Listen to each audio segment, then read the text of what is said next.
В едно малко село, близо до днешното Триградско ждрело, живяла красива мома на име Рада. Тя била известна с красотата и добротата си, но и със своята гордост. Не искала да се омъжи за никого, освен за човек, когото истински обича. Един ден млад турски ага минал през селото и я видял. Очарован от нейната красота, той решил, че тя ще стане негова жена. Изпратил хората си да я вземат на сила.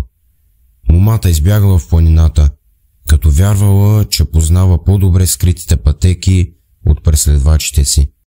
Докато тичала нагоре по скалистите хълмове, Рада стигнала до висока скала.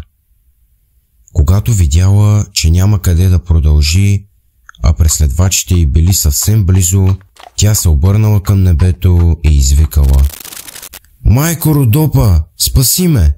Нека душата ми остане свободна!“ В този момент, според легендата, земята под нея се разтворила, а момата се вкаменила.